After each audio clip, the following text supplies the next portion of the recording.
በአንድ ቅዝቃዜ ባለበት የክረምት ወር አንድ ባለጸጋ አንድ ድሃ ሽማግሌ ከበሩ ደጃፍ ቆሞ ያገኘውና በዚህ ቅዝቃዜ ለብርድ የሚሆን ልብስ ሳትለብስ እንዴት ብርዱን ተቋቋምከው ሲል ይጠይቀዋል። ድሃው ሽማግሌም መብረዱን ይበርደኛል፣ ነገር ግን የምደርበው ልብስ ስለሌለኝ ብርዱን እችለዋለሁ ሲል ይመልሳል። ባለጸጋውም ድሃውን ሽማግሌ ቆይ ጠብቀኝ፣ ወደ ቤት ገብቼ የምትለብሰው ልብስ ይዤ ልመጣለሁ ይለውና ወደ ቤቱ ይገባል። ድሃው ሽማግሌም በደስታ ስሜት ከበሩ ደጃፍ ሆኖ መጠባበቅ ጀመረ። ባለጸጋው ሰው ወደ ቤቱ ከገባ በኋላ በሌሎች ጉዳዮች ይዋከብና ድሃው ሽማግሌን ይረሳዋል። በነጋታው ጧት ከእንቅልፉ ሲነቃ ግን ድሃው ሽማግሌን ያስታውሰውና ሊፈልገው ወደ ውጭ ይወጣል። ድሃው ሽማግሌ በቅዝቃዜ ምክንያት ሞቶ በድኑን ያገኘዋል። ነገር ግን ሽማግሌው ከመሞቱ በፊት ለባለጸጋው ሰው በብጣሽ ወረቀት እንዲህ የሚል ማስታወሻ ጽፎ ነበረ። የምለብሰው ልብስ ባልነበረኝ ጊዜ ቅዝቃዜውን የምቋቋምበት ብቃት ነበረኝ።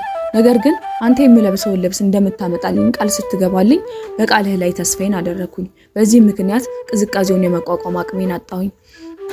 የታሪኩ ዘላቂ ትምህርት የማትፈጽሙትን ነገር ቃል አትግቡ። ቃል መግባት ለኛ ትልቅ ነገር ላይሆን ይችላል። ቃል ለምንገባለት ሰው ግን ሁሉ ነገር ሊሆን ይችላል።